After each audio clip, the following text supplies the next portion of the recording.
Bonjour à tous ceux et celles qui nous rejoignent. Bonsoir. Avec Romuald Le Terrier. Oui, voilà. Bonsoir Romuald. Bonsoir, merci de m'accueillir. Alors Romuald Le Terrier, pour ce livre La danse du serpent, nous allons donc parler de chamanisme, d'ayahuasca aujourd'hui. Romuald, tu es ethnobotaniste. Oui. Et dans ce sens-là, coutumé des différentes peuplades, cultures qui sont au sein, en l'occurrence, d'Amazonie. Mais pas seulement, j'imagine. Principalement, c'est vrai que les recherches que j'ai effectuées de terrain se sont situées en Amazonie péruvienne et principalement dans la région de Pucallpa, sur le rio Ucayali. Alors pourquoi avoir écrit ce livre, Romuald ? Ce livre, c'est en fait le produit d'une longue réflexion par rapport à la publication de mon premier ouvrage qui s'intitulait L'enseignement de l'ayahuasca, où là j'avais travaillé en tant qu'ethnobotaniste pour essayer de comprendre la représentation que les chamans avaient des végétaux, c'est-à-dire de les considérer effectivement comme des entités intelligentes et intelligibles, puisque les chamans disent que ces plantes maîtresses sont capables de communiquer avec l'être humain, notamment par ces cérémonies visionnaires. Donc moi j'ai vraiment accordé du crédit à tout ceci, et j'ai donc fait une étude comparative entre les représentations des végétaux chez les chamans et les nouvelles conceptions des végétaux en biologie contemporaine, et donc c'est développé ce que moi j'ai intitulé un modèle d'interface neurovégétale avec la conscience humaine. Donc pour essayer de prouver cette hypothèse ou de l'affirmer, je me suis rendu donc auprès des chamans. Et au fur et à mesure de mes entretiens, des amitiés liées avec ceux-ci, je me suis rendu compte que les expérimentations scientifiques que l'on voulait faire n'étaient pas du tout adaptées à leur façon de penser. Les paradigmes, on va dire, étaient vraiment très différents. Et je me suis donc vraiment intéressé à savoir comment on pouvait essayer d'intégrer la pensée chamanique avec la science occidentale. Et la danse du serpent est donc un ouvrage qui reprend cette thématique sur une dizaine d'années de recherche. Dizaine d'années de recherche, ça fait combien de temps maintenant que tu côtoies ces différentes peuplades ? Ça fait une quinzaine d'années. Une quinzaine d'années. Tu es jeune ? Tout est relatif, mais... Une quarantaine d'années. Une quarantaine d'années. Dans ce sens-là... Lorsque tu pars, en l'occurrence là en Amazonie, que ce soit au Pérou ou en tout cas en Amazonie d'une manière générale, que tu rencontres ces chamans et qu'ils te parlent de cet état de fait, pour eux en tout cas, de pouvoir communiquer avec les plantes en tant qu'occidental, quand tu arrives là-bas, avant de parler de l'ayahuasca, vraiment, et rentrer dans le fond du sujet, est-ce que ça te paraît cohérent que des chamans puissent communiquer, au vu des études que tu as faites, avec des plantes et que ces dernières leur enseignent ? Alors, c'est vrai qu'à un premier abord, lorsqu'on écoute les chamans, il y a une dimension qui paraît être naïve. On se dit, mais ce n'est pas possible. Ces entités végétales ne peuvent pas communiquer avec la conscience. Mais ça, c'est aussi un a priori d'une sorte de formatage que l'on a de notre pensée occidentale. Mais je me suis intéressé à des choses qui existaient, des modèles, notamment biologiques, qui existaient dans le règne végétal, des systèmes de communication avec d'autres espèces. Les plantes sont spécialistes entre guillemets de l'emprunt, c'est-à-dire comme elles sont des créatures fixes, elles ont emprunté la mobilité aux insectes par exemple, et donc dans ces stratégies, elles ont élaboré vraiment des choses assez incroyables de communication, même de l'heure, pour pouvoir communiquer avec des insectes. Il y a par exemple le cas que je parle dans mon premier ouvrage de l'orchidée Ophrys et de l'abeille gorite. L'orchidée va jusqu'à imiter non seulement l'odeur de la femelle de l'abeille, l'odeur de la femelle de l'abeille, sa pilosité, mais aussi son aspect physique. Donc je me suis dit, mais dans les visions, au niveau cognitif, est-ce que les plantes, tout simplement, ne seraient pas capables d'emprunter la cognition humaine via justement des substances qui sont extrêmement proches des neuromédiateurs cérébraux qu'on a à l'intérieur de notre cerveau ? Et partant de cette hypothèse-là, je me suis aventuré dans le questionnement avec les chamans et de voir vraiment des similarités vraiment étonnantes. Alors ça, c'est un des points, et tu fais de nombreuses références au sein de ton livre sur les différentes recherches en aparté, sans pour autant parler de l'ayahuasca, mais en tout cas de ces chercheurs qui ont constaté que les plantes communiquaient déjà entre elles. Bien sûr. Tu cites cet exemple qui s'est fait là aussi par le hasard, va-t-on dire, où un chercheur qui, je ne sais plus, expérimente sur les ondes électromagnétiques, s'aperçoit que au sein de son laboratoire, il y avait une plante et que cette dernière émettait des vibrations. Oui, bien sûr. Tu peux nous en dire un petit peu plus ?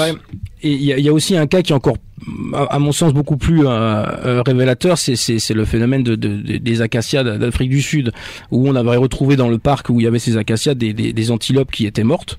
Et on savait pas pourquoi elles étaient mortes. Et en fait, après analyse, on s'est rendu compte que ces antilopes étaient mortes à cause d'une augmentation de tanin, une intoxication au tanin.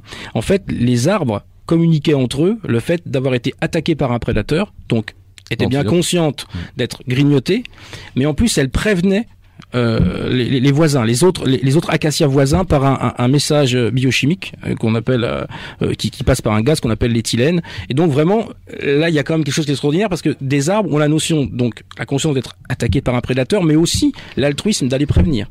Hein, les copains entre guillemets qui étaient à quelques centaines de mètres. Donc on est quand même sur une représentation, puisque dans ce sens on a des végétaux qui sont capables d'avoir la conscience d'un danger, mais aussi l'idée de communiquer à autrui le fait qu'il y a un danger. Alors ça passe par des vibrations. Oui, certainement, ça passe par des substances biochimiques énormément. D'ailleurs, les composés de l'ayahuasca sont des substances biochimiques. On en parlera, je pense, après. Et il est vraiment étonnant de voir, par exemple, que des neurotransmetteurs comme les bêta-carbolines qu'on trouve à l'intérieur de l'ayahuasca sont structurellement extrêmement similaires à la sérotonine qu'on a dans le cerveau. Tu as écrit ce livre, est-ce que tu as ciblé, je dirais, un public spécifiquement quand tu écris ce livre? Parce que pour ma part, autant j'ai adoré le livre, je l'ai vraiment adoré, et on part dans d'autres dimensions, et comme l'a dit François tout à l'heure, dans nos dimensions intérieures, et la manière dont finalement nous sommes tous interreliés les uns avec les autres. Mais au-delà de ça, par le vocabulaire que tu emploies, et bon, tu es ethnobotaniste, tu es aussi un scientifique, j'aurais le sentiment que ce livre a été écrit un peu comme une thèse pour essayer de peut-être à l'encontre de tes confrères, essayer de leur donner une approche qui soit vraiment très rationnelle pour le coup. Où tu fais de nombreuses références là aussi à d'autres de tes confrères dans différents domaines, la physique quantique avec Stanford par exemple. Ben, on est obligé quelque part, parce que si on n'utilise pas un langage qui est un langage d'ailleurs, qui est un langage scientifique, si on ne l'utilise pas, même si on peut essayer de le vulgariser, d'ailleurs je l'ai vulgarisé, il était beaucoup plus ardu entre guillemets quand j'ai fait la relecture notamment avec mon ami Yann Kounen qui l'a relu et qui m'a dit Romuald, il faut essayer de vulgariser quand même parce qu'il est un peu trop perché, et donc on est obligé quand même de conserver une certaine terminologie scientifique pour pouvoir parler non seulement à la science, mais surtout, même si on veut parler au grand public, pour l'inscrire dans une dimension contemporaine qui est la nôtre aujourd'hui, quoi. Abreuver de science. La science, d'ailleurs, aujourd'hui, prend une place quasiment spirituelle dans notre société, puisqu'on croit énormément à la science. On voit les courants transhumanistes, transhumanistes qui essayent d'améliorer et même de dépasser la condition humaine par le biais des nanotechnologies, tout ça. C'est des choses qui sont très intéressantes et qu'on peut mettre aussi d'ailleurs parallèlement avec le chamanisme. Alors, l'ayahuasca, est-ce que tu peux nous dire ce qu'est l'ayahuasca et en même temps quelle approche tu as eu la première fois que en Amazonie tu as eu l'occasion de prendre cette substance, ce psychotrope qui pourrait être qualifié comme tel, mais intéressant de voir comment toi tu le définis d'un point de vue scientifique, sachant que en tant que scientifique, sorti des études, tu pars là-bas, tu rencontres donc l'esprit chamanique de ces peuples natifs qui ont une toute autre approche du réel, toute autre approche de ce qui les entoure, de leur propre corps, de la conscience. Et toi, en tant que chercheur, tu es confronté donc à une autre dimension que tu n'as pas appris dans les livres justement, bien obligé, puisque tu l'as dit en ce début d'antenne, à un moment donné, de franchir le pas pour essayer de vraiment saisir au mieux ce qu'ils veulent dire à travers le fait que les plantes leur enseignent, parce que autant tu nous parlais des acacias en Afrique, ces derniers communiquent entre eux, c'est une chose, mais à travers l'ayahuasca, on se rend compte que ces dernières nous parlent directement. Alors là, il y a 10 questions en une. Donc on va essayer de commencer par le début. Alors l'ayahuasca, c'est quoi? C'est un breuvage. C'est un mélange de deux plantes principalement. Alors il y a effectivement cette liane ayahuasca qui porte le nom du breuvage d'une façon généraliste. Pour son nom scientifique, on appelle le Banisteriopsis capi, qui est une liane de la famille des Malpighiacées. On va peut-être pas rentrer dans les détails ethnobotaniques. Et puis une autre plante qu'on appelle la chacruna, qui est le Psychotria viridis pour son nom scientifique, et qui contient la fameuse diméthyltryptamine, la DMT, que que l'on dit être responsable principalement des visions. Aujourd'hui, il y a toute une controverse entre ethnobotanistes, puisqu'on sait aussi que l'armaline, notamment présente dans la liane ayahuasca, ne sert pas uniquement d'inhibiteur d'une hormone gastrique qui empêche le DMT de passer quand il est pris sans la liane. On pense effectivement que que l'armaline a aussi un rôle très important dans ce qui est du ressenti au niveau du corps, pour générer l'ivresse et aussi quand même peut-être visionnaire également. Donc ça, c'est pour la définition de l'ayahuasca. Après, moi, quand je suis allé sur le terrain pour essayer de comprendre, il a bien fallu y passer et donc prendre effectivement l'ayahuasca avec les chamans. Mon sentiment, le premier, était bien évidemment la peur. Je vais pas le cacher, l'expérience est quand même assez difficile. On ne sait pas vraiment à quoi on va être confronté et surtout ce qu'on va ressentir. Parce que c'est le plus difficile à gérer, c'est quand même le ressenti au niveau du corps et comment gérer et savoir si on va gérer ces émotions qui peuvent partir vraiment en feedback, en bouclage. Et donc si ce sont des émotions de peur, comment sortir de tout ça? Je dirais la chose occidentale, moi qui m'a permis, enfin l'œuvre occidentale qui m'a permis de comprendre et d'intégrer mes premières cérémonies avec l'ayahuasca, c'est le travail de Carl Gustav Jung, que j'avais avec lequel j'avais été familiarisé dans mes études. C'était vraiment la seule chose pour moi qui pouvait expliquer effectivement que par cette voie d'introspection en alliance avec les plantes, il y avait vraiment accès à des univers qui sont à l'intérieur de nous ou en relation avec nous et voilà, c'était vraiment l'œuvre majeure qui m'a permis d'intégrer dans un premier temps. Ensuite, c'est vrai qu'il faut revenir, il faut l'intégrer dans sa réalité. C'est pas évident parce que la vision qu'on a du réel, qu'on a eu toute sa jeunesse, on est un peu obligé de l'attraper, de la mettre un peu à la corbeille. C'est-à-dire qu'il faut se recréer une vision du réel, intégrant tout ceci, et du coup, c'est pas toujours évident. Alors, comment dire, dès le moment où tu as ces visions, parce que tout le monde n'a pas des visions, on peut ingérer l'ayahuasca sans pour autant avoir des visions. On précise aussi que l'ayahuasca, pour eux, pour les peuples Shipibo, ça veut dire purge. Oui. Alors purge, c'est la purge du corps, purge de la conscience. Pourquoi purge? La purge, déjà il faut savoir qu'en Amazonie, il n'y a pas vraiment au sein des populations indigènes un engouement touristique comme on peut avoir aujourd'hui pour aller prendre l'ayahuasca.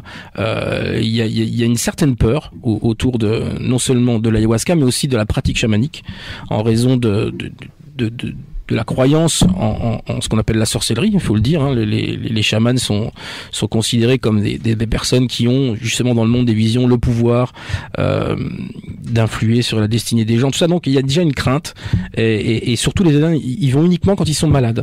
C'est jamais par curiosité ou par ennui de se dire tiens, on va allumer la télévision de la forêt, un terme inventé par Jérémy Narby qui est très bien d'ailleurs, et dire on va aller visionner qu'est-ce que nous dit la forêt aujourd'hui. Pas du tout. Les Indiens ils vont presque à reculons prendre l'ayahuasca.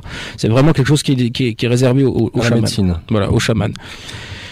Ensuite, pour ce qui est de l'aspect, on va dire, médicinal, la purge, il faut savoir qu'on appelle ça comme ça parce que déjà, elle a des propriétés qui permettent d'évacuer tout un ensemble de parasites intestinaux qui existent en région équatoriale. Mais surtout, ce qui est intéressant, c'est de comprendre que l'ayahuasca, quand on ingère l'ayahuasca, on sent vraiment celle-ci, lorsqu'on a la montée de maréation de ses livresses, on sent vraiment qu'elle se balade, qu'elle travaille, qu'elle va chercher des choses dans le corps. En même temps, il y a des visions qui montrent des informations, mais surtout, on la sent vraiment se déplacer d'une façon assez presque irrationnelle. Moi, j'ai déjà gargouillé d'une façon, je sais même pas que c'était possible, un truc pareil, on va dire du menton jusqu'au genou, alors que l'estomac, bien sûr, et l'intestin s'arrêtent au niveau du ventre. Donc, des choses vraiment étonnantes. On sent aussi des vibrations très fortes comme de l'énergie électrique dans le corps et on sent que ça fait un véritable travail et quand ce travail est fait, eh bien il y a le vomissement qui permet, pas toujours, c'est pas toujours, il y a des gens qui ne vomissent pas ou pas tout de suite, il faut plusieurs cérémonies pour le travail et à ce moment-là on expurge des choses et dans les visions, lorsqu'on vomit, on peut voir ces choses sortir en même temps que les choses nauséabondes, bien sûr, qu'on peut voir dans un seau pendant une cérémonie. Alors l'ayahuasca, c'est une plante. un mélange avec une liane qui permet cette purge. Les visions en question, finalement, est-ce qu'il s'agit de visions qui sont provoquées par nos neurones? Dans quelle mesure est-ce que ces visions ont une réalité tangible? Parce que ce qui est intéressant et du feedback que t'en font les chamans et puis de toi-même, de ton expérience, c'est que ces visions-là ne sont pas uniquement produites par le cerveau, puisqu'il y a une interaction qui se fait avec la plante. Bien sûr. Et dans le cadre de ces visions, certaines entités bien définies par les chamans, et notamment on voit dans le livre, qui est un très beau livre, avec papier glacé pour certaines peintures de l'artiste. Oui, Pablo Amarengo. Il y a aussi un ami qui est peintre ayahuasquero qui s'appelle Jefferson Selena Valera, qui a fait des peintures, des sculptures aussi qui sont vraiment extraordinaires et vraiment explicites du monde visionnaire. Donc dans ces dernières, on voit très bien déjà la richesse des couleurs qui tu nous dis dans le livre, reflète en tout cas dans une certaine mesure la richesse de la luminosité des couleurs. D'ailleurs, tu abordes avec cet artiste la fonction des couleurs. Donc toute chose a un message à transmettre, que ça soit via les couleurs, via les formes, et notamment à travers les différentes entités que l'on peut rencontrer, qui sont similaires malgré nos différences culturelles avec les chamans. Ces dernières, en tout cas ces entités, apparaissent, ont des formes bien spécifiques qui sont semblables pour tout à chacun, en tout cas plus ou moins. Comment peut-on expliquer ce genre de choses? Alors il y a un grand débat aujourd'hui sur la nature des visions induites par l'ayahuasca. Alors il y a une des pistes, c'est de dire que ces visions sont internes, elles sont à l'intérieur de nous, faisant référence à des archétypes, à des universaux qui sont à l'intérieur de nous-mêmes, et donc qui peut expliquer que au-delà des cultures, des statuts sociaux, les gens qui prennent l'ayahuasca généralement ont des visions qui sont souvent assez similaires, avec des présences d'entités qui sont récurrentes comme les serpents, des insectes, mais aussi certaines entités, certaines formes d'esprit. Donc il y a bien un consensus sur ces visions. Et puis il y a une autre école qui est aussi la mienne, qui est intermédiaire entre tout ça, c'est de dire qu'effectivement il y a certainement des archétypes, mais ils sont dynamiques, c'est-à-dire que pour chaque personne, on a le sentiment que la plante va créer la meilleure interface de communication pour pouvoir délivrer son message. C'est-à-dire que, alors j'ai un exemple qui est très marrant. J'ai une amie qui est savoyarde et qui elle en vision, elle était vraiment très peur, et en vision elle voyait des marmottes comme dans une bande dessinée nettoyer son corps. Alors ça lui a permis de dédramatiser et de rentrer dans les visions par une voix vraiment adaptée. Donc il y a ce sentiment, et c'était pareil pour moi, c'était très personnel ce que je voyais et vraiment adapté à ma conscience mais c'était pas des choses que j'avais imaginées, c'est vraiment des choses que je n'avais jamais vues mais qui collaient bien à ma personnalité. Donc il y a cette notion d'une interface où on peut penser que la plante va aller chercher dans la personne des structures émotionnelles, des structures cognitives, des structures mémorielles qui vont faire un habillage quelque part pour pouvoir se manifester. Voilà. Alors ça c'est une chose, un petit passage du livre. À la nuit tombée, nous nous retrouvâmes chez lui dans le calme de sa petite maison de palme pour expérimenter cette nouvelle ayahuasca. Le goût du breuvage et son aspect n'étaient pas très différents de l'ayahuasca habituel. Dans un élan résigné, j'absorbais l'âcre substance. Comme je le faisais d'habitude, je me tenais dans un premier temps bien droit le long de la palissade qui bordait la petite habitation de Gilberto. Doucement, je laissais monter en moi les effets de la marée-action. Peu à peu, les premières visions se manifestèrent. Au pic de l'expérience, je me souviens que l'espace visionnaire se transforma subitement en une sorte d'espace interstellaire. Les thématiques habituelles des visions d'ayahuasca se mélangeaient, ou plutôt se superposaient à des structures cosmologiques. En vision, je semblais chevaucher un immense serpent aux nuances mauves et à la lumière iridescente. Cet anaconda céleste était pour moi un véhicule cosmique des plus étonnants. Durant cette chevauchée, je pouvais apercevoir des systèmes planétaires, des planètes décrivant leur ellipse, des systèmes solaires gravitant autour d'étoiles multiples. Je m'arrête là. À travers ce court passage, deux choses. La première, c'est que il y a plusieurs sortes d'ayahuasca, certaines pour voyager dans le cosmos, d'autres par rapport à obtenir certains dons vis-à-vis de la peinture, par exemple. Alors... Ouais, ça c'est un mystère. L'ayahuasca dont tu fais référence, ça s'appelle la cielo ayahuasca, l'ayahuasca du ciel. Et c'est vrai que statistiquement, on s'aperçoit que quand on utilise cette variété d'ayahuasca, on a souvent des visions cosmologiques, c'est-à-dire des visions astronomiques où on voit des objets stellaires tels qu'on peut les voir un peu des images Hubble ou des choses comme ça. C'est inexplicable. Pourquoi je peux pas l'expliquer. Il y a d'autres ayahuasca qu'on appelle la boa ayahuasca qui elles connectent vraiment à des serpents. Chimiquement, elles sont quasiment similaires. Hein. Il y a pas de certaines même que les Indiens considèrent que ce sont plusieurs espèces et botaniquement non. C'est exactement la même, sauf que elles poussent pas au même endroit ou elles ont une qualité formelle différente, mais au niveau des espèces, ce sont les mêmes. Alors pourquoi on est connecté à l'univers en prenant la silo ayahuasca, je sais pas. Ça c'est un mystère. Alors, est-ce que justement notre conscience voyage? Tu parlais que la plante, en tant qu'interface, choisit en nous des éléments qui peuvent nous parler. Mais est-ce à dire qu'elle produit, je dirais, quelque chose qui est irrationnel, qui est imaginaire? Est-ce que on voyage réellement dans ce cosmos? Est-ce que c'est le cosmos qui vient à nous? Comment les chamans expliquent-ils le fait qu'ils peuvent voyager et puis finalement, et on le voit à la fin du livre, dire pour l'un d'entre eux qu'il a été jusqu'aux frontières de l'univers, un endroit où il n'y avait plus d'étoiles, où il y avait une sorte de trou noir, et ce qui confirme à l'heure actuelle les astronomes. Oui, c'est la fameuse théorie finale du ce qu'on appelle pas le Big Bang, mais le Big Crunch, c'est-à-dire une sorte de repliement de tout l'univers. Bon, c'est une hypothèse, mais c'est vrai que quand j'avais parlé avec Pablo Amaringo de cette vision, lui il me disait ça, il me disait j'ai vu ça un jour et la vision que j'avais c'était une sorte d'immense anaconda qui se mordait la queue à travers l'univers, et c'est d'ailleurs ce motif voilà, qu'on a décidé d'utiliser pour la couverture non seulement du livre mais aussi comme fil conducteur, on va dire, de toutes les hypothèses et les réflexions qui sont avancées dans l'ouvrage. Donc ouais, ça c'est complètement mystérieux, on n'a pas trop d'explications, mais c'est cohérent, on arrive à recouper avec des choses de la science occidentale. Alors l'ayahuasca du ciel, Yann Kounen dit très justement un terme d'ailleurs que j'ai repris dans le livre, il dit c'est le télescope végétal. Ouais, c'est assez juste, hein, on peut parler de ça, bien sûr. Alors projection de la conscience? Alors, projection de la conscience, moi, le phénomène qui m'avait marqué lors des premières visions, c'est que de prendre conscience soudainement qu'il y a quelque chose dans sa pensée, dans sa conscience, qui devient autonome. C'est-à-dire que quand vous imaginez quelque chose, si vous vous imaginez tout à l'heure en train de reprendre la voiture, là, vous avez une imagination. Vous pouvez vous percevoir en train de reprendre la voiture, mais ça reste quelque chose, vous avez un détachement. Lorsque les univers visionnaires se déploient, et j'utilise le mot se déploient dans la conscience, vous êtes assis dans la maloka c'est la hutte cérémonielle, vous êtes assis et en même temps, si vous ouvrez les yeux, si les visions sont très fortes, vous allez vraiment voir des univers se déplier autour de vous. C'est pas qu'à l'intérieur, c'est aussi à l'extérieur, et vous sentez que tout ça s'anime, ça a des mouvements, votre conscience aussi rentre en mouvement, et que tout ça bouge.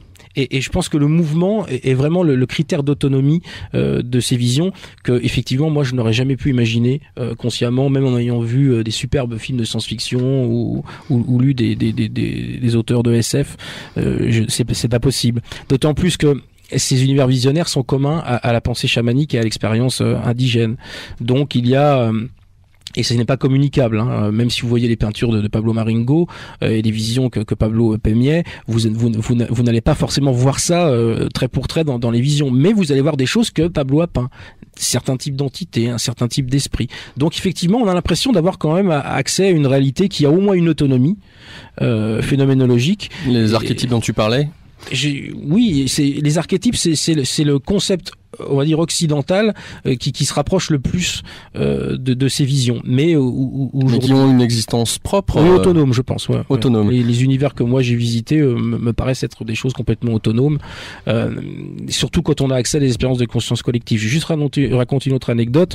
Il y avait un jour, je faisais une cérémonie, et d'ailleurs je crois que je parle dans le livre, et je me voyais plonger dans une sorte de maelstrom visionnaire, et il y a une autre personne qui était présente à la cérémonie qui, en vision, moi j'avais les yeux fermés, me double et tombe beaucoup plus vite que moi.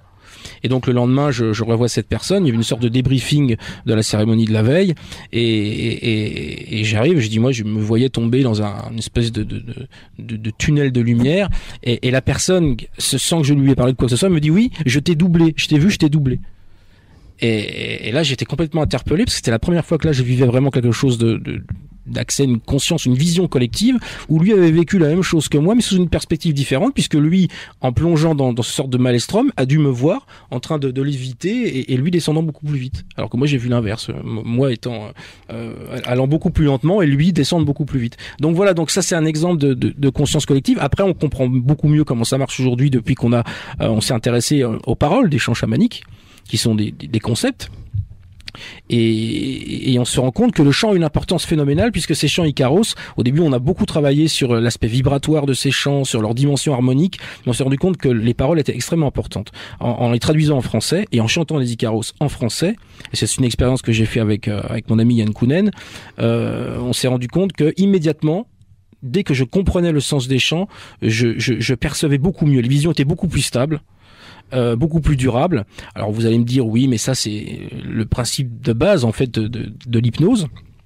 Et c'est vrai certainement que les chants Ikaros sont une dimension, je vais dire, pré-hypnotique, dans le sens où elles vont induire un dispositif de communication et de conscience collective. C'est-à-dire que pour moi, je prends toujours une métaphore cinématographique, c'est comme si le chaman allait créer un multiplex cinématographique avec plusieurs écrans, pour que les personnes qui sont assises dans la salle voient ces écrans.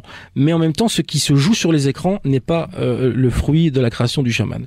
Mais par contre, l'Ikaros que le chaman provoque et induit permet d'assister collectivement et en conscience collective à l'expérience.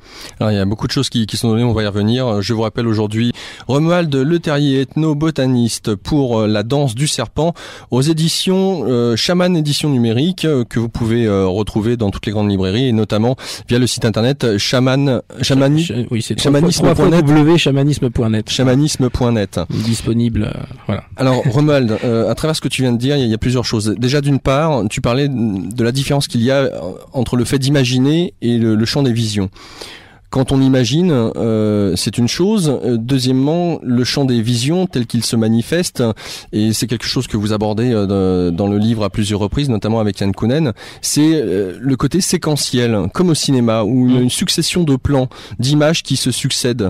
À l'image des rêves d'ailleurs que nous avons, les mondes oniriques sont exactement conçus de la même manière, comme le cinéma. Alors, et d'ailleurs, lorsque vous avez eu l'occasion de montrer certaines images cinématographiques auprès de ces peuples, ils ont reconnu tout à fait la vision qu'ils pouvaient avoir, en tout cas cette corrélation qu'il pouvait y avoir avec les visions. Ça, c'est pas un travail que moi j'ai fait. Il y a quelqu'un qui a fait un magnifique travail qui s'appelle Patrick Dehé, qui a travaillé avec une ethnie d'Amazonie péruvienne qu'on appelle les Uniquin, et il leur a montré du cinéma. Et les chamans ont tout de suite dit, mais le cinéma, c'est comme l'ayahuasca. Ils l'appellent pas comme ça dans leur ethnie, mais c'est comme l'ayahuasca. C'est-à-dire que il y a les changements de plan subits, par exemple, l'idée même d'un montage, c'est-à-dire que les images sont montées par le réalisateur. Il y a du sens dans les images. Eh bien, eux disaient, avec l'ayahuasca, c'est pareil. Donc, le cinéma a tout de suite été quelque chose pour eux de facilement appréhendable, on va dire. C'est facile pour eux de concevoir, même ils aiment le cinéma. Ils aiment beaucoup les images. Alors, lorsque le chaman, à travers ses chants, est censé nous guider, et c'est là où on revient à cette notion de médecine. Qu'est-ce qu'est censé faire le chaman, et finalement, comment sait-il, dans quel état visionnaire, pourrait-on dire, est-ce que la personne se trouve? Parce que le chaman est censé, pour pouvoir guider la personne, savoir où est-ce qu'elle en est elle-même. Or, est-ce à dire que le chaman a les mêmes visions de la personne, voir si c'est un groupe, comment peut-il distinguer où en est chacun? Ouais, c'est l'une aussi des particularités du chamanisme avec l'ayahuasca, c'est que le chaman a la capacité, a priori, de se connecter à l'esprit des personnes qui expérimentent en cérémonie et d'accéder à leur vision. Donc c'est d'ailleurs comme ça que des fois on voit le chaman se lever en pleine cérémonie, aller vers quelqu'un et agir sur lui, parce qu'en fait cette personne, même si elle n'a pas crié ni appelé, elle est pas bien du tout, parce qu'elle a des visions qui sont vraiment terrifiantes et du coup le chaman intervient parce qu'il a vu avant. Le chaman a accès à cette conscience collective et donc il agit. Juste un petit mot quand même qui me semble important de souligner, puisqu'on parle quand même de l'ayahuasca, rappeler quand même quelques petites choses qui sont importantes quand même, puisque il y a quand même une interdiction, bien sûr, il faut quand même le dire en France, non seulement d'en détenir mais aussi de l'utiliser. Donc moi, quand je parle des cérémonies d'ayahuasca, ce sont des cérémonies qui se sont déroulées en Amazonie, bien sûr. Et je voudrais aussi quand même mettre en garde certaines personnes. Je me doute bien que quelqu'un de sensé ne va pas utiliser ou ne va pas vouloir utiliser ceci à des fins récréationnelles, mais c'est quand même une expérience qui peut être difficile, dangereuse, et surtout il faut qu'elle soit quand même bien menée avec quelqu'un qui connaît cette médecine, c'est-à-dire vraiment avec un chaman. Il faut pas s'amuser avec ce genre de choses. Donc je tenais quand même à le souligner ici. Alors, si cette expérience peut être entre guillemets traumatisante, quel est l'intérêt de pouvoir le faire? Et tu nous le disais en tout début d'antenne, les Indiens eux-mêmes ne vont là-bas que quand ils sont mal. Donc on peut déjà voir dans quelle mesure est-ce qu'eux-mêmes abordent la conscience, ou le fait de faire un plongeon dans son intériorité, si intériorité il y a, parce que là aussi finalement on voyage où? Est-ce qu'on voyage en nous? Est-ce qu'on voyage dans l'univers? Et puis que prendre des messages qui nous seraient transmis? Ce qu'il est aussi peut-être important de préciser, c'est qu'il y a une intention aussi qui est au tout début de la cérémonie qui est donnée. Bien sûr. Le chaman, pour ce qui est du soin, agit soit lui-même, c'est-à-dire par des techniques, on va dire, énergétiques, par le chant, puisque le chant est aussi un outil, un véritable scalpel qui va lui permettre d'agir sur le patient. Il peut aussi faire appel à des tiers, c'est-à-dire à ce qu'on appelle des esprits auxiliaires, qui sont des entités du domaine spirituel et qui vont, eux, à ce moment-là, faire la médecine. Il y a pas mal de récits de cas d'opérations visionnaire, ou dans le monde des visions, moi ça m'est arrivé une fois, où on voit effectivement des entités qui arrivent, on fait descendre d'une sorte de bloc opératoire visionnaire, et vous avez des entités qui semblent vous opérer avec une technologie qui défie l'imagination. On vous enlève des choses qui paraissent être des substances subtiles, des choses comme ça qui sont à l'intérieur de vous, et vous avez vraiment le sentiment d'avoir été opéré par des entités qui, d'ailleurs, au niveau formel, rappellent souvent les abductés, la phénoménologie des abductés par les extraterrestres. Ça, c'est quelque chose qui m'intéresse énormément, sur lequel je pense que je vais essayer de mener une étude, parce que c'est assez incroyable quand même de voir cette et ceci au-delà des cultures. Hein. Il y a des Indiens qui n'ont jamais vu un film de science-fiction avec des entités type Roswell, c'est-à-dire les petits Grecs tels qu'on est décrits dans la mythologie contemporaine. Et ils n'ont pas eu accès à ça et perçoivent ça aussi. C'est vraiment étonnant. Ouais. Alors ce n'est pas que ça. Hein. Alors, j'ai beaucoup apprécié ce passage-là, parce que tu mets en parallèle justement des personnes qui, au sein des visions, comme tu viens de le préciser, ont le sentiment d'être opérées, avec des outils qu'ils voient clairement, qui sont d'une technologie à la limite du biologique et de quelque chose de la technologie. Et en même temps, cette notion où le temps et l'espace disparaissent totalement, bien sûr. Ce qui fait effectivement référence au phénomène des abductés, donc de ces personnes qui disent avoir été enlevées par des extraterrestres, où la notion du temps disparaît, le lieu pareil, ils sont généralement dans l'incapacité de bouger, et se retrouvent là pour le coup traumatisés généralement, puisqu'ils ont le sentiment de recevoir un viol, une opération sur leur corps, avec là aussi des entités qui ont une ressemblance avec ce qu'on pourrait qualifier à l'heure actuelle d'extraterrestres. En sont-ils, et en même temps de voir la technologie qui sont autour d'eux. Donc il y a très nombreux points communs. La seule différence, c'est finalement celle qui, à travers l'aspect visionnaire, est en confiance, en tout cas beaucoup plus. C'est ça. Ouais. Et alors que l'autre qui se dit être enlevé par un extraterrestre, abducté, voilà, y a pas de référence, ouais. n'aura pas de référence et sera traumatisé. Ça, c'est quelque chose que j'aborde dans le livre. C'est particulièrement intéressant parce que en fait, il y a le cas donc des gens qui sont abductés, qui n'ont aucune connaissance au départ de cette expérience et qui vivent une expérience épouvantable. Il y a les gens qui prennent l'ayahuasca, des occidentaux, et qui savent que ce phénomène peut se produire et du coup le vivre d'une façon beaucoup moins traumatique en se disant oui mais je suis dans le monde des visions.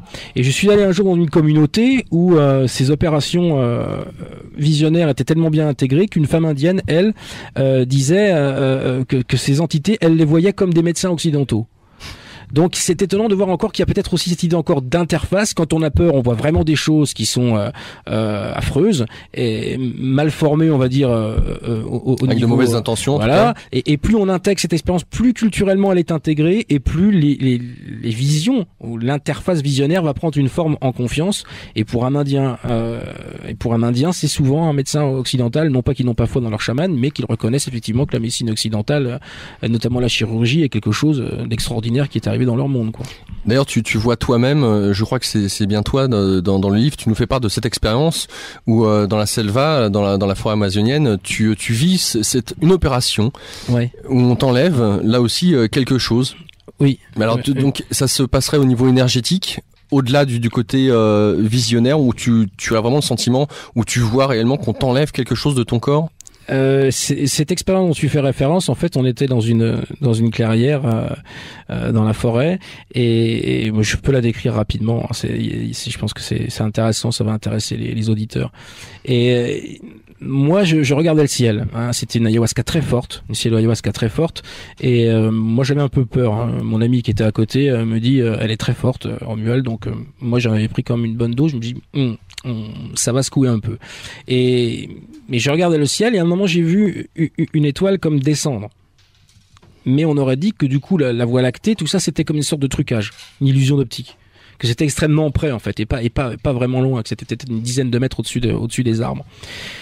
L'étoile est venue se passer au-dessus de la cérémonie et ensuite j'ai vu deux disques de lumière arriver sur les côtés. Alors, c'était en vision bien sûr, j'avais les yeux ouverts mais c'était des visions. Hein. Et il y a que moi qui les ai vus d'ailleurs. Hein. Je tiens à le préciser quand même, on n'était pas sur quelque chose de collectif là sur cette expérience. Et j'ai vu deux entités vraiment énergétiques à l'aspect anthropoïde venir vers moi, humanoïde.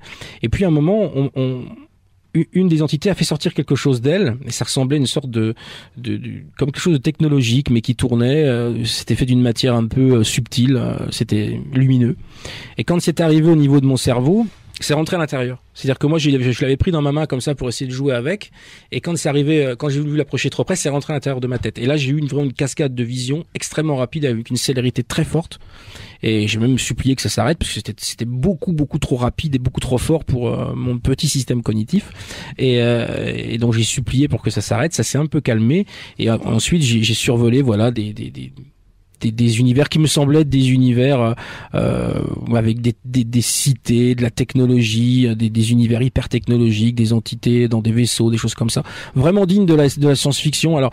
Alors c'est troublant. Hein. Effectivement, moi, à un moment, un peu dans la cérémonie, on m'a enlevé quelque chose qui ressemblait d'ailleurs à une sorte de verre ou de serpent un peu coloré. Comme dans Matrix.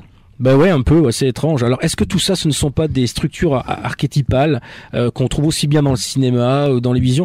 Pour parler des visions, tout à l'heure on parlait de l'autonomie, il y a quelque chose qui me paraît important de rappeler, parce qu'il y a quand même un philosophe qui avait beaucoup travaillé sur ça, peut-être méconnu, qui s'appelle Henri Corbin, et qui lui avait développé cette dimension d'imaginal pour justement montrer la différence avec l'imaginaire. L'imaginal, c'est une dimension autonome avec un vrai poids ontologique et une phénoménologie, quoi. Voilà, quoi. Alors, est-ce que tu avais noté, suite à cette expérience, une différence dans l'état d'être entre l'avant et l'après? Après chaque cérémonie. Ouais, c'est tellement fort. Bah ouais, on change. C'est ça, il faut pas se le cacher. Ça change.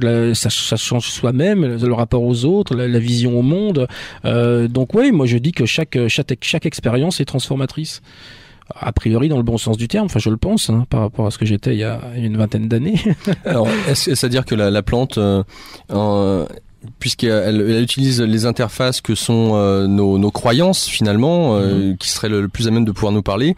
C'est-à-dire que cette plante, son objectif ou son but, puisqu'elle s'appelle la purge, serait de nous montrer ce que nous sommes au-delà de l'ego, au-delà de ce que l'on croit être, de ce que nous sommes, et de nous montrer en même temps notre infinie relation à l'univers, parce que ces dernières, dans les visions, peut nous montrer aussi bien l'infiniment petit. Donc c'est souvent pour ça qu'on retrouve des visions de chaînes ADN, et puis de l'infiniment grand avec les galaxies, etc.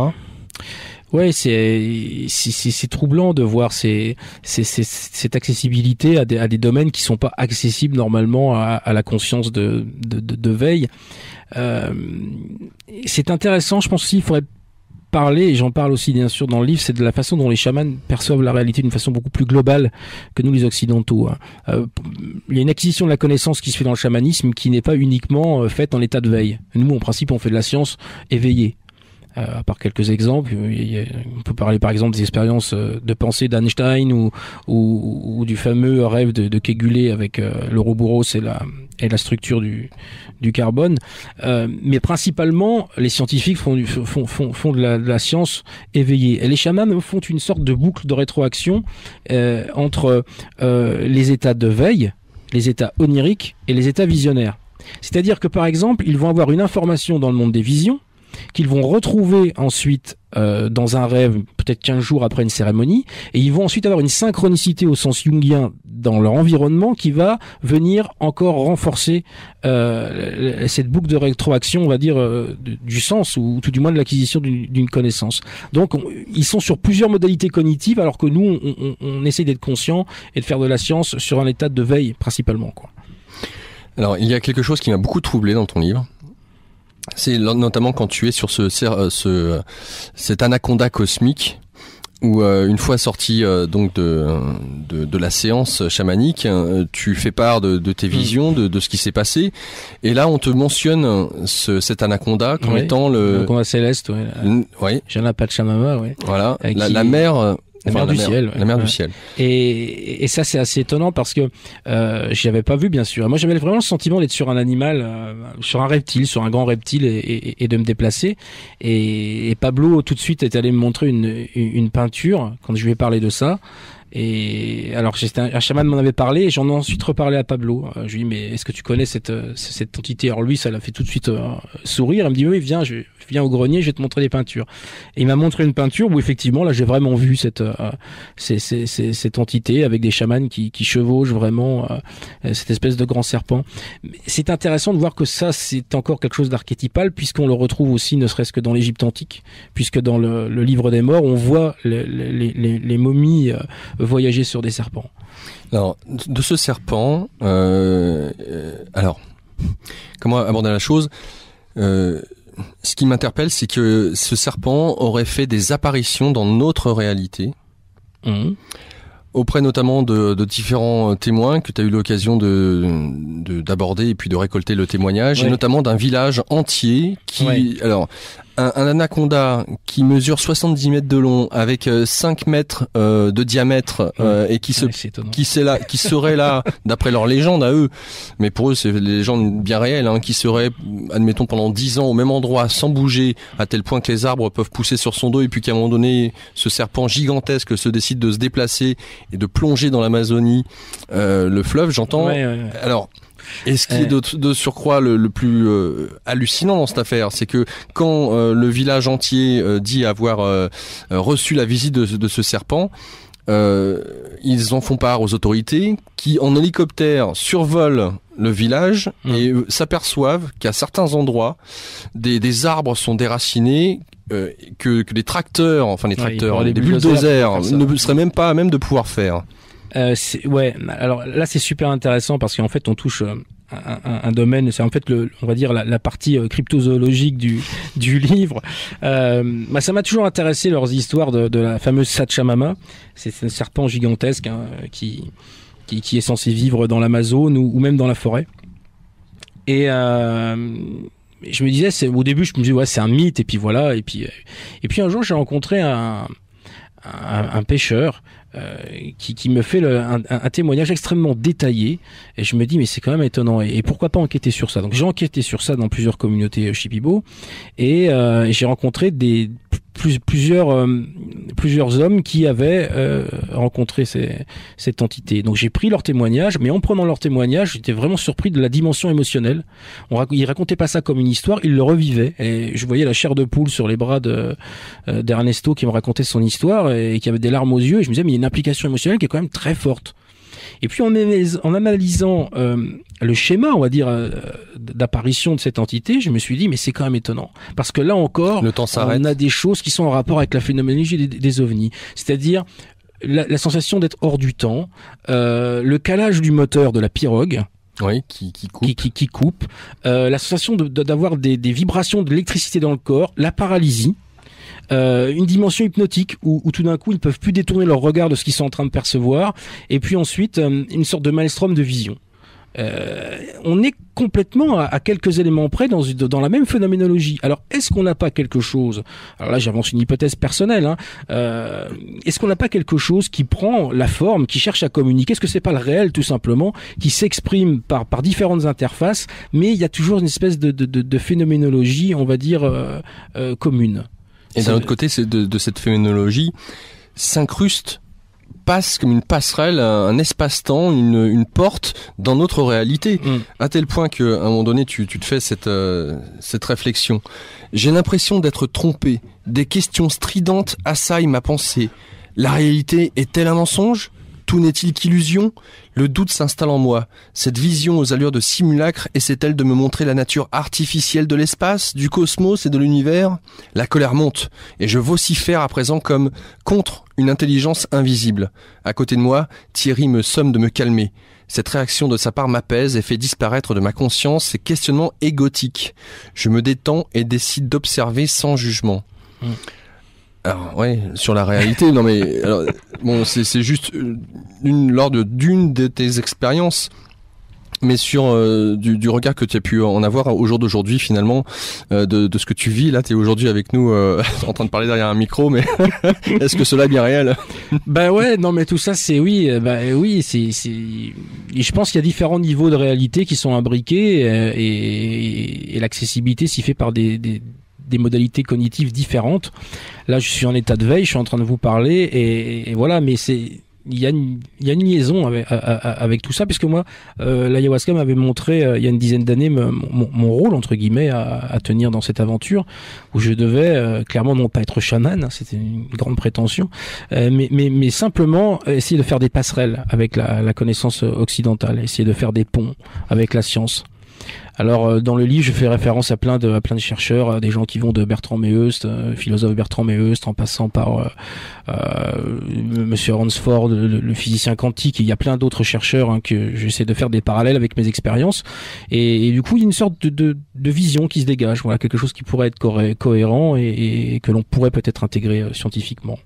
C'est un rêve, il y a des choses qui commencent à se produire. Il y a moi ce que j'appelle l'université de la jungle, c'est-à-dire qu'il y a des gens qui sont partis s'initier au chamanisme amazonien depuis plusieurs années, qui sont vraiment rentrés dans le chamanisme et qui pour moi sont vraiment des chamans, alors qu'ils sont des occidentaux. Certains sont chirurgiens, certains sont médecins. Je connais quelqu'un qui est astrophysicien. Et ces gens aujourd'hui maîtrisent les visions, arrivent à naviguer dans cet univers visionnaire. J'attends beaucoup de choses de ces gens. Je pense qu'ils seront capables de cartographier cet univers-là et de le relayer. D'ailleurs, à tel point que dans le livre, tu mentionnes que ces personnes-là, bon nombre de scientifiques vont spécifiquement faire ces séances d'ayahuasca pour trouver des solutions à des équations mathématiques, à des questionnements qui peuvent se poser. Ils sont marginaux pour l'instant, ils sont pas nombreux, mais il y en a qui franchissent l'expérience, qui essayent de faire, et qui ont des résultats concluant, mais tout cela est étrange parce que on a dans l'ayahuasca propose des modèles de réalité, souvent dans les premières cérémonies. Si vous vous intéressez au temps, vous allez questionner sur le temps et vous allez avoir des enseignements absolument extraordinaires sur le temps. Mais le lendemain, vous allez avoir un enseignement qui va être complètement l'inverse.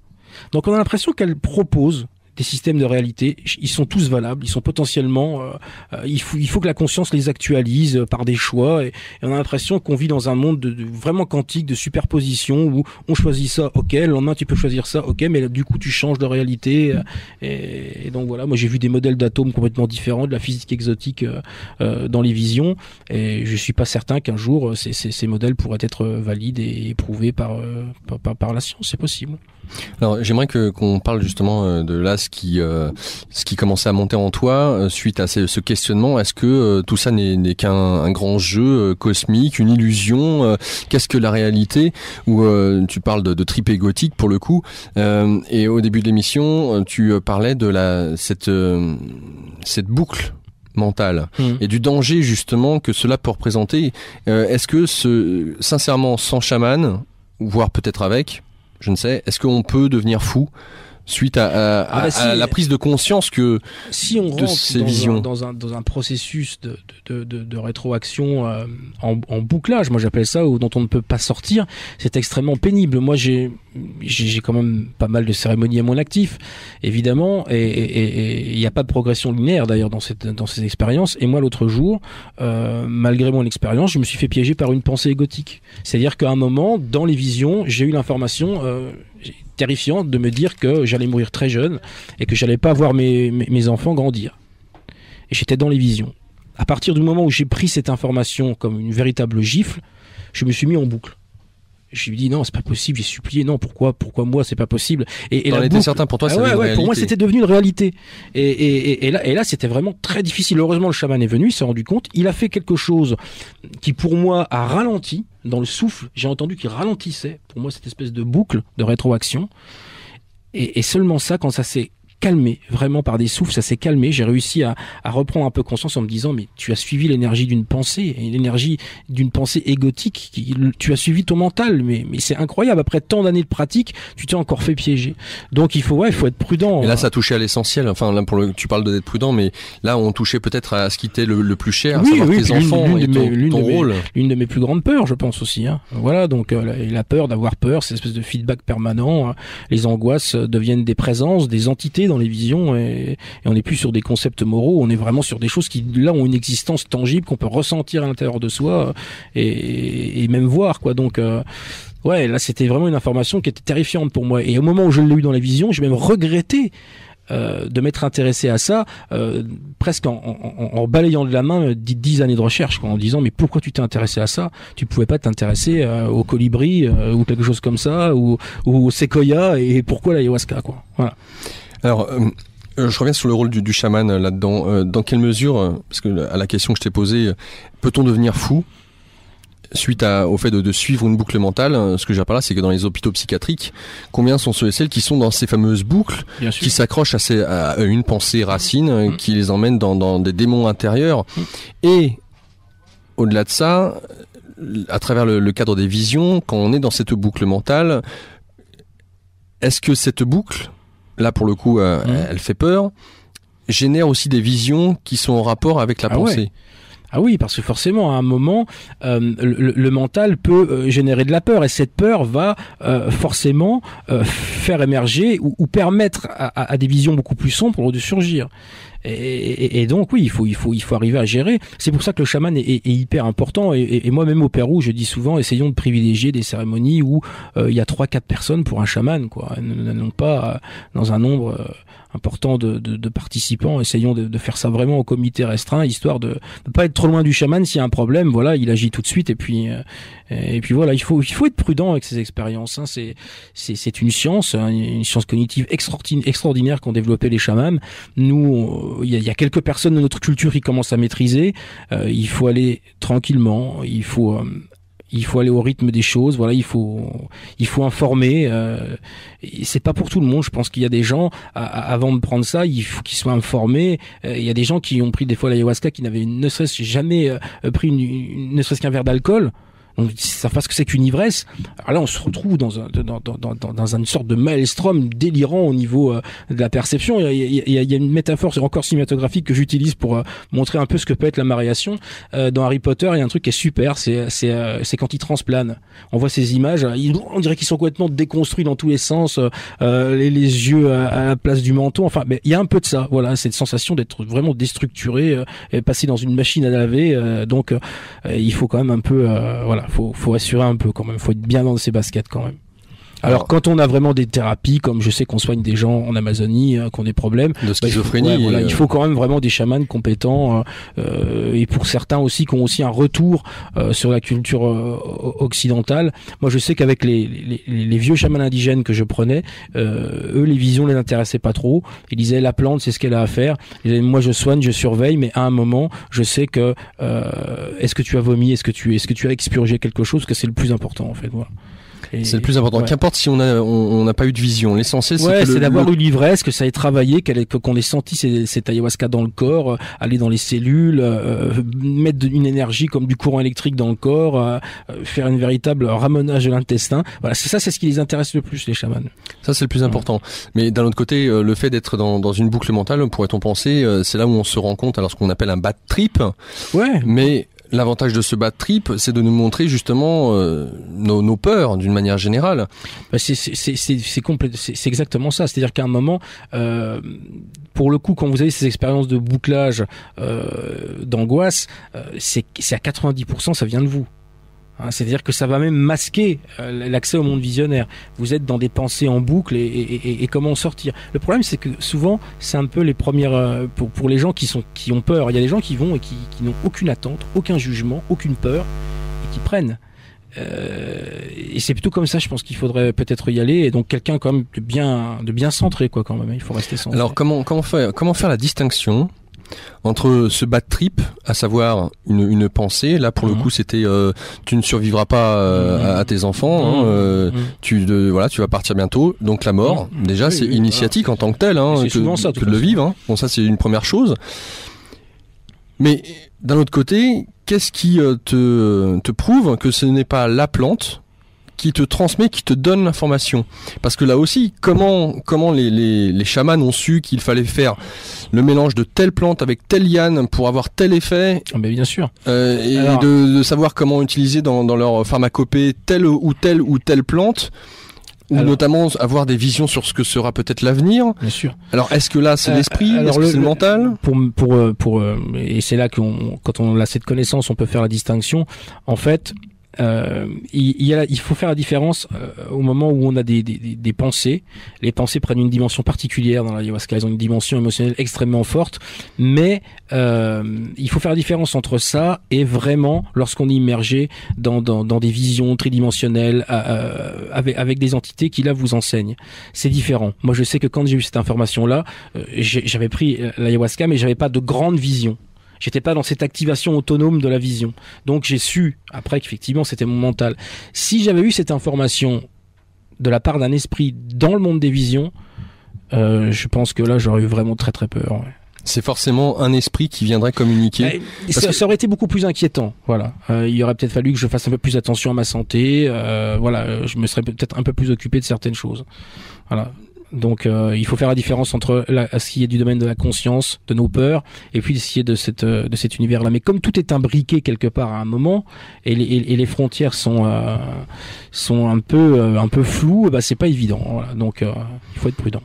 Alors pour ce qui est des visions, j'aimerais que tu nous expliques un petit peu. Alors pour ceux et celles qui ont eu l'occasion de voir le film de Yann Kounen d'Autre Monde, où on voit justement en 3D les visions, ce qui est très intéressant de prime abord. Bon, ce n'est qu'un film, même si c'est très bien fait. Reste à savoir, la question qu'on pourrait se poser, c'est est-ce que les yeux ouverts, la réalité là qui est là ici maintenant présente disparaît et est remplacée par la vision?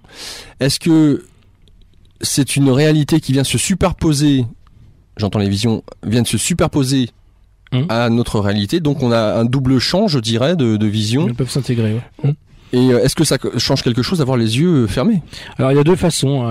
C'est d'ailleurs très bien expliqué dans le dernier livre de Yann, Carnet de voyage intérieur. On va lui faire un peu de pub aussi à notre ami. et donc oui, il y a les visions, donc les yeux fermés, où là on est vraiment dans quelque chose d'interne. Et puis quand la variation est vraiment forte, il y a ces visions qu'on peut avoir les yeux ouverts, qui viennent souvent se superposer à la réalité, voire l'intègrent. C'est-à-dire que vous allez avoir des visions et puis vous vous rendez compte que les éléments de l'environnement prennent du sens et même sont rationnellement intégrés avec les visions que vous avez, où vous avez une vision d'esprit, une vision d'une autre dimension. Et quand c'est vraiment très fort, vous savez plus faire la différence entre l'intérieur et l'extérieur. C'est-à-dire qu'à un moment, ce concept-là n'existe plus. C'est-à-dire que vous êtes dans les visions. Et l'intérieur, l'extérieur, le psychique et la matière, tout ça, ça devient complètement fusionnel. Donc vous pouvez plus faire la différence. Vous êtes dans quelque chose de cohérent, mais les notions de dedans, de dehors, tout ça, ça disparaît, ça s'estompe. Donc est-ce qu'il n'y a pas... alors dans quelle mesure le fait d'être nulle part et partout, je ne sais. Dans quelle mesure est-ce que cela ne peut pas créer un choc? Parce que qu'est-ce qu'il en est du corps?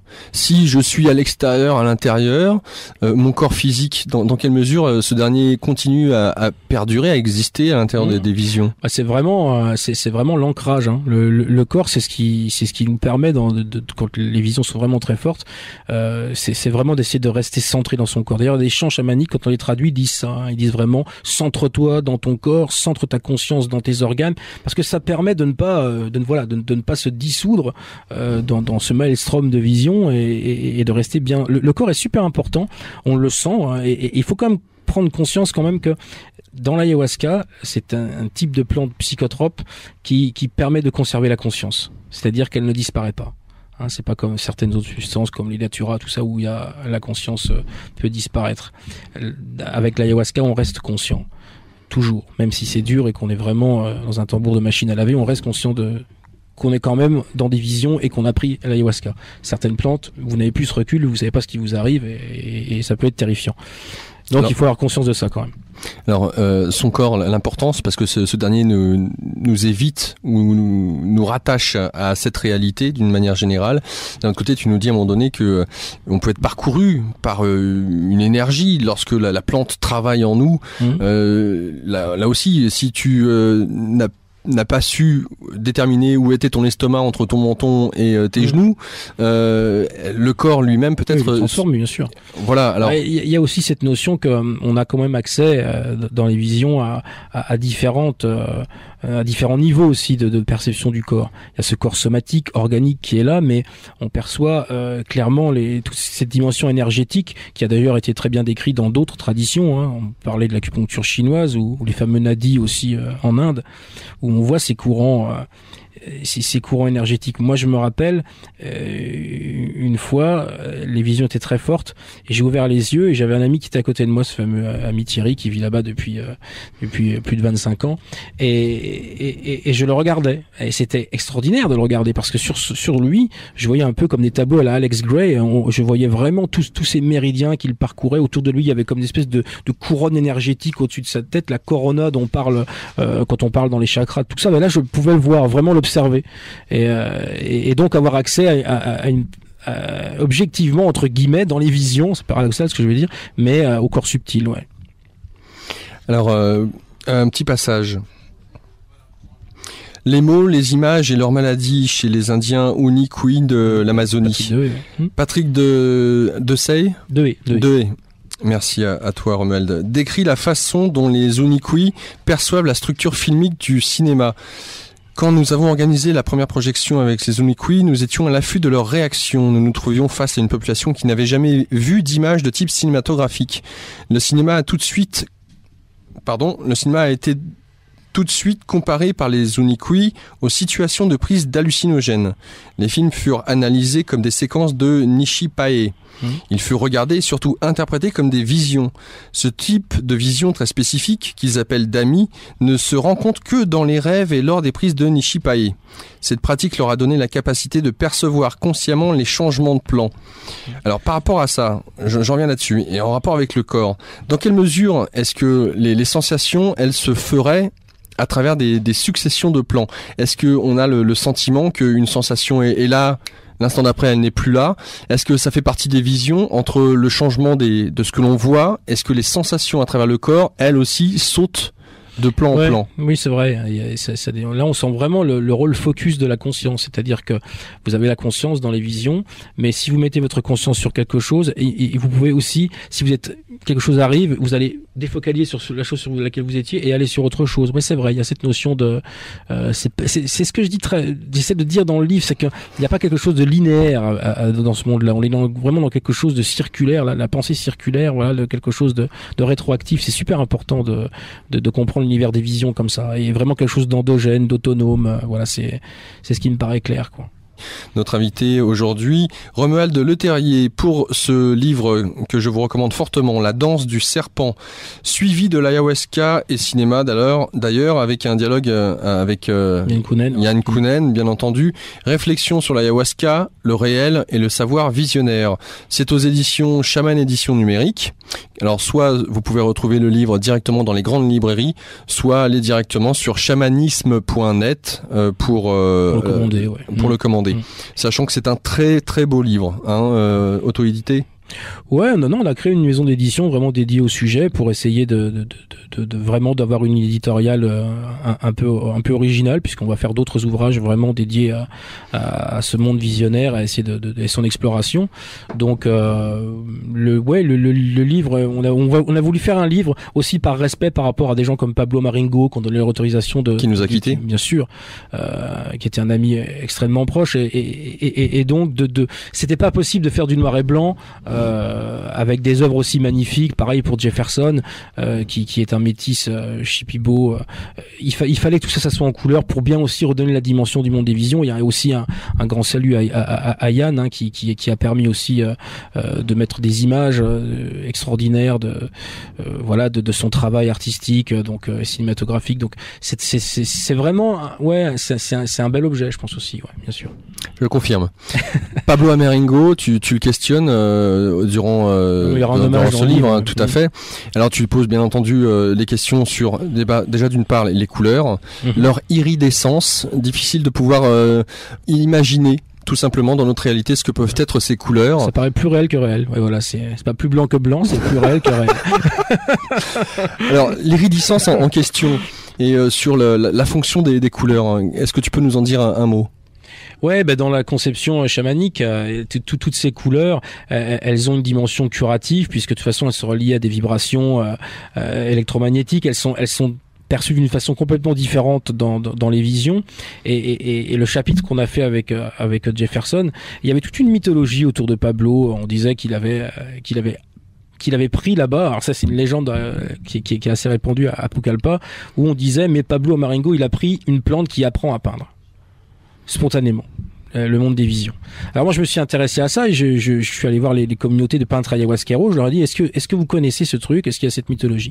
Et en fin de compte, oui, il y a une plante qui s'appelle l'hypobékéné, qui est une plante qui apprend à peindre, et c'est vrai que la feuille, lorsqu'on me l'a montré, elle est dans le livre d'ailleurs, la feuille représente vraiment aussi les kénés. C'est vraiment la plante de l'art, et donc ils diètent cette plante, et en rêve la plante leur apprend à peindre, à avoir un trait juste, surtout avoir la concentration pour peindre pendant des heures des motifs minuscules.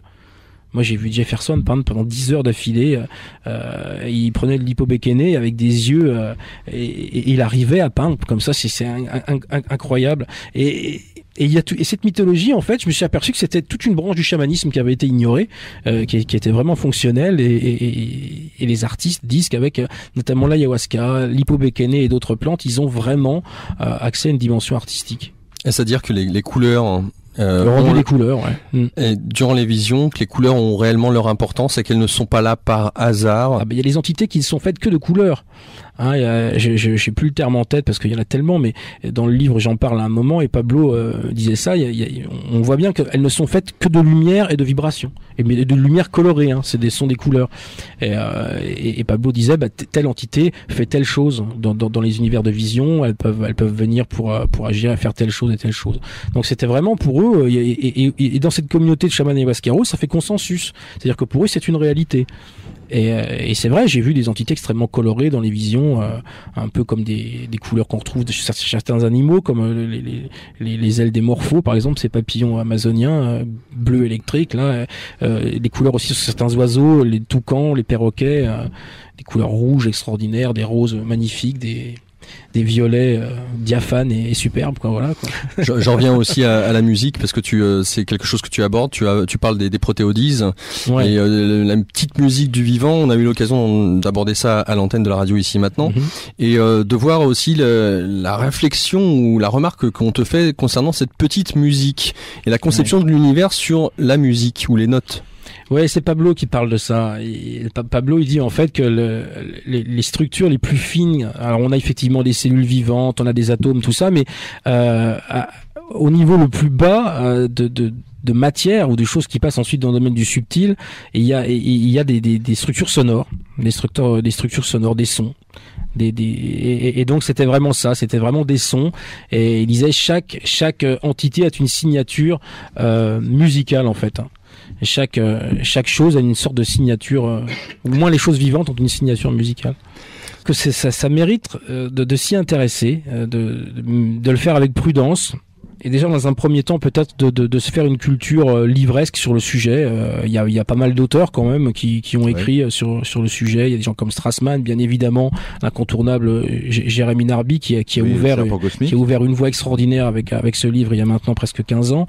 Il faut se documenter, essayer de voir aussi. Alors il y a des gens qui sont certainement rationnels, donc dans un premier temps, pas forcément d'aller prendre la plante, de faire cette expérience, mais de voir quand même que les récits de ces expériences, qui ne sont pas des choses imaginaires, mais des choses qui ont été vécues par des gens, parfois les témoignages se recoupent, bien souvent d'ailleurs ils se recoupent, et de voir si on peut pas avoir une vision beaucoup plus une vision du réel qui soit beaucoup plus acceptable que la version matérialiste où on nous fait croire qu'on vit dans un monde régi uniquement par le hasard, une vision un peu froide de la réalité. Donc je pense que s'intéresser à ça d'un point de vue théorique, livresque dans un premier temps, permet peut-être déjà se faire une vision du réel beaucoup plus agréable peut-être. Moi je n'inciterai jamais personne à prendre de l'ayahuasca parce que ma position déjà d'une ne me permet pas.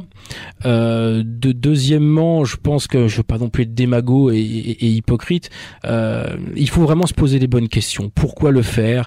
Il faut se poser des questions des fois extrêmement basiques. Il y a des gens qui partent en Amazonie en disant je vais prendre la plante, extraordinaire, magnifique. Et puis ils arrivent sur le terrain dans des communautés indiennes et là c'est le bad trip.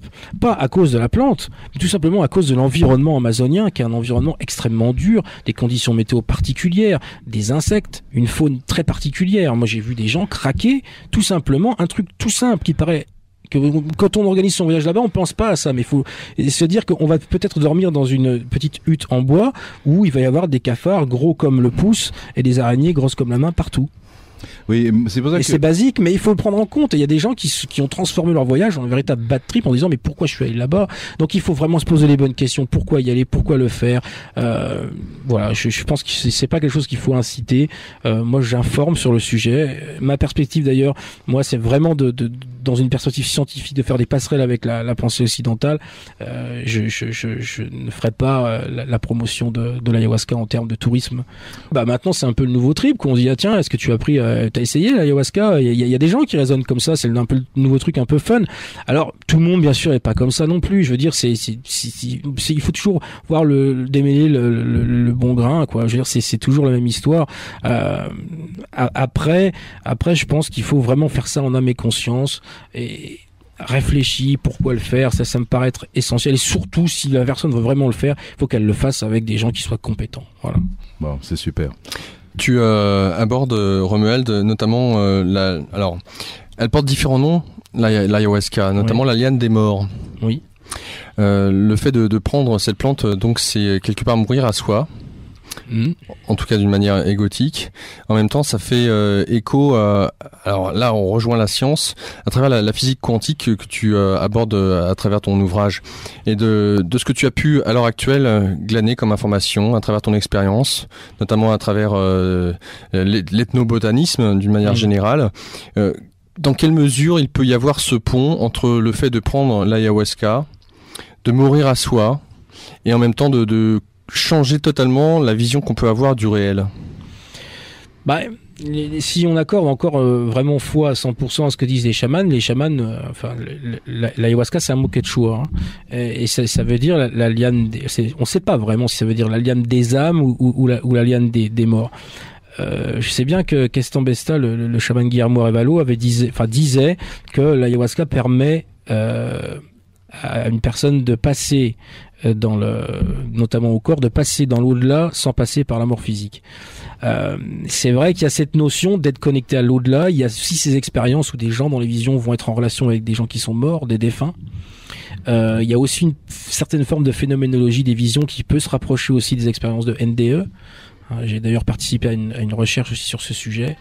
Bon, c'est en cours, donc je peux pas trop en parler parce qu'on est en train de faire des expériences avec, de voir un peu les passerelles entre le chamanisme et justement ces fameuses NDE, de voir comment on peut travailler. Il y a tout un comité de recherche qui travaille sur ça, sur lequel je suis affilié. Voilà, donc il y a vraiment des similitudes. Alors peut-être que effectivement, lorsqu'on est profondément immergé dans ces mondes, il y a une porosité entre les frontières, entre le monde d'ici, l'au-delà, tout ça, ça reste des questionnements en suspens. Il n'y a pas de réponse claire pour l'instant, hein, il faut quand même le dire. Il y a des recherches qui se sont mises en place.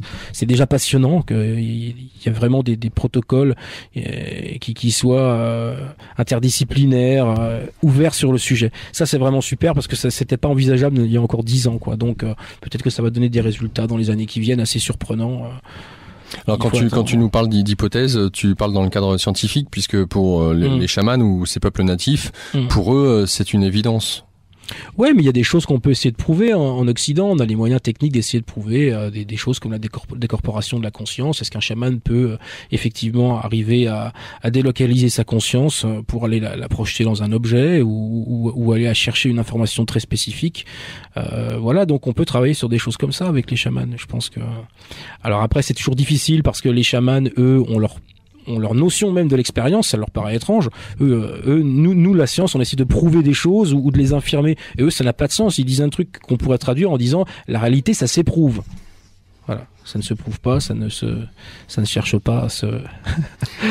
Tu as l'occasion d'aborder avec le peintre Pablo Amaringo à un moment donné, fait référence aux nombreuses soucoupes volantes que l'on voit au sein de ces toiles. Peinture, et tu lui poses la question de savoir dans quelle mesure ces dernières se présentent à lui. Et il nous dit qu'il existe. Alors, elles peuvent être de taille gigantesque. Ouais, c'est ce qu'il disait Pablo. Ouais. Et ou alors avoir la taille d'un grain de poussière se promenant à la lumière du soleil dans la forêt amazonienne. Ouais, c'était assez troublant.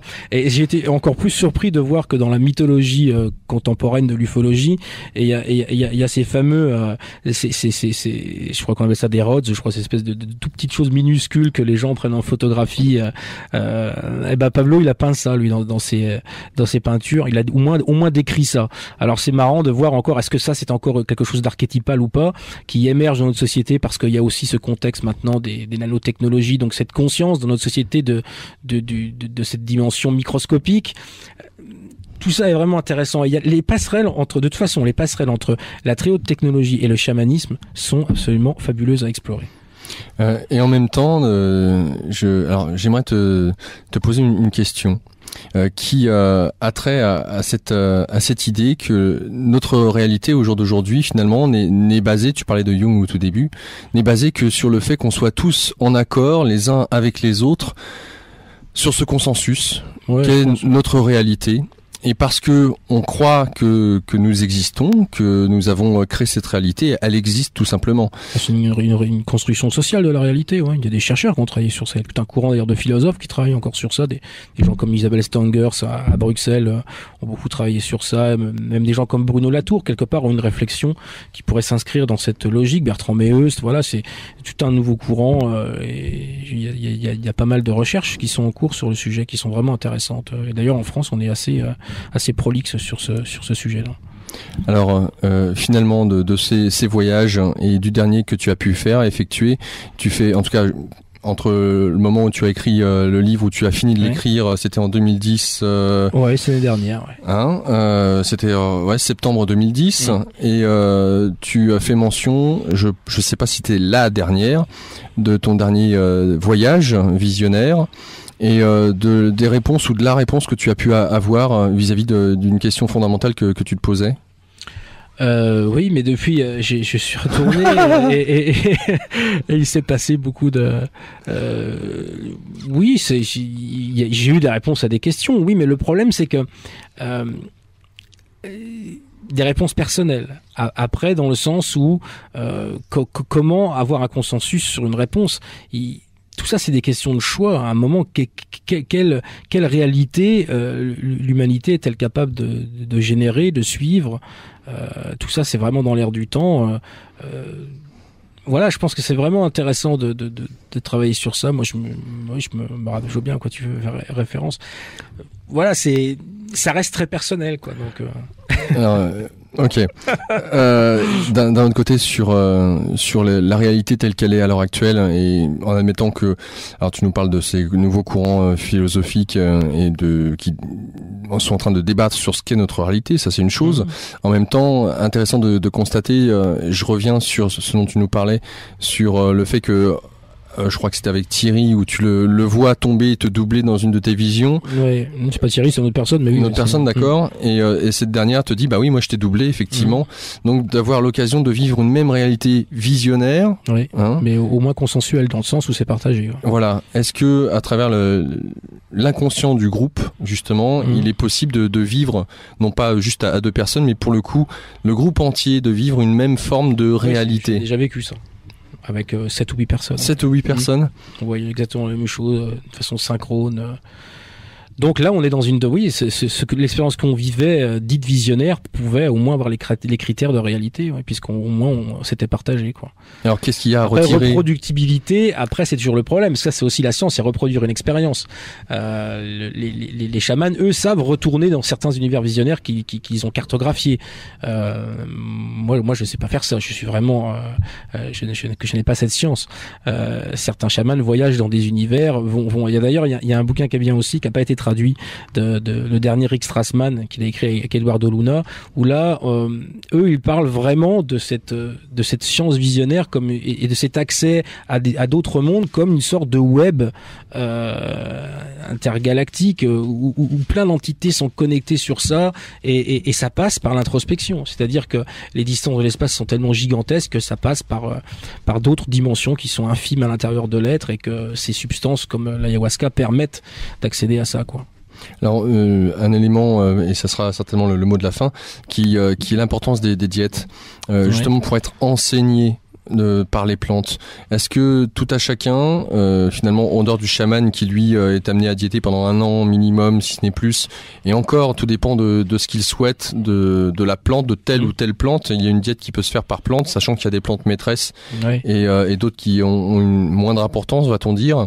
Est-ce que une personne, quelle qu'elle soit, si au jour d'aujourd'hui elle désire pouvoir être enseignée par une plante, de l'ail, pourquoi pas, elle aurait la nécessité de faire une diète dans des conditions similaires à celle de l'ayahuasca et de pouvoir peut-être arriver à un état de conscience qui nous permettrait de rentrer en communication avec la plante en question. Est-ce que tu as déjà essayé ça? Oui, bien sûr. Il y a je connais plusieurs personnes qui ont diété des plantes occidentales qui n'ont absolument aucune propriété, je tiens à le dire, psychoactive, comme la sauge par exemple, comme le chêne, l'écorce de chêne, comme voilà des choses. Je connais des gens qui ont fait ça et qui ont eu effectivement un enseignement très particulier, très ciblé par rapport à ces univers. En fait, la diète permet à la personne j'en parle dans mon autre livre, ça plutôt d'une façon assez, j'ai utilisé pas mal de métaphores pour faire comprendre, mais qu'en fait ça passe par une sorte d'imprégnation, c'est-à-dire que les chamans deviennent consubstantiels avec les plantes qu'ils ingèrent peu dans la diète, et puis ces plantes, elles vont déployer un espace à l'intérieur de la conscience et du corps de la personne qui diète. Et moi, j'avais fait un rêve intéressant quand je diétais le chuchuasi, qui est l'écorce d'un arbre. Un jour j'ai fait un rêve, alors ça s'exprime dans cette fameuse boucle entre différentes modalités cognitives, et j'avais fait un rêve où je voyais des entités venir et me montrer une maison, me disant voilà, on t'a construit une super belle maison, elle était super grande et tout, et puis à un moment on dit tiens, il y avait collé à la maison une grande serre. Et là, dans cette serre, je rentre, il y a une forêt tropicale, et il y a un arbre, c'est un arbre de chuchuasi, et il y a une des entités qui me dit voilà, maintenant, puisque tu diètes, nous on va vivre avec toi, cette maison c'est ton corps, et nous, dans cette serre, on sera toujours avec toi.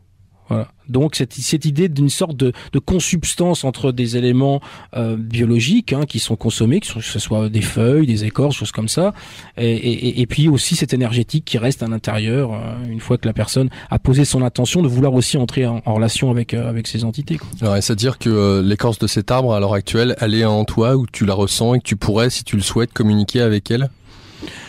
Certainement, oui, j'ai un peu perdu le fil de cette diète, parce que bon, après quand on rentre en Occident, c'est quand même assez difficile, et puis moi je suis plutôt d'une nature assez bon vivant, donc c'est assez strict comme protocole quand même, donc j'en aurais besoin, je reconnais, mais d'ailleurs on me le dit souvent, mes amis me le disent, mais Romuald, quand est-ce que tu reprends la diète?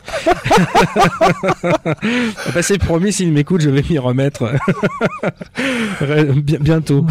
Alors donc concrètement, en fait, ça sous-entend, ou ça voudrait dire que tout à chacun, si demain on se met dans une diète et qu'on consomme spécifiquement quelques plantes, il y aurait un protocole à suivre. Alors, ouais, il faut quand même être prudent aussi, parce que il y a quand même tout un débat sur le jeûne, sur ces gens qui se mettent à plus manger, tout ça. Faut faire super attention. D'ailleurs, la diète amazonienne, c'est pas ça. Les gens, ils mangent, ils privilégient certains aliments et ils prennent cette plante. Ils vont pas manger que cette plante. Les personnes que je vous parle, ils ont pas que mangé de l'écorce de chêne pendant 1 an, je vous rassure. Mais il y a cette démarche de se mettre en relation avec la plante, et bon, c'est sûr, on mange pas trop gras, on boit pas d'alcool, plutôt des choses qui sont qui sont plutôt bonnes pour la santé d'ailleurs. Après, il faut pas confondre diète et jeûne, où il y a personne qui se met pas ni manger ni boire pendant 10 jours. Faut surtout, à mon sens, faut surtout pas faire ça, quoi. Romuald Le Terrier, pour son livre La danse du serpent, je vous rappelle que Romuald Le Terrier est ethnobotaniste. Oui, c'est ça. Ouais, ok. Pour obtenir le livre, en tout cas dans toutes les grandes librairies, La danse du serpent, ou alors chamanisme.net pour le site internet, la maison d'édition, sur lequel vous pouvez vous le procurer. Il sera disponible en librairie, je pense, d'ici 1 mois, mais on peut le trouver sur le site de la maison d'édition. Il est déjà disponible. Romuald, un grand merci. Merci à vous de nous avoir fait voyager dans d'autres réalités, et on se retrouvera certainement une prochaine fois à l'antenne. Volontiers. Au revoir, Romuald. Merci, bonne soirée, au revoir.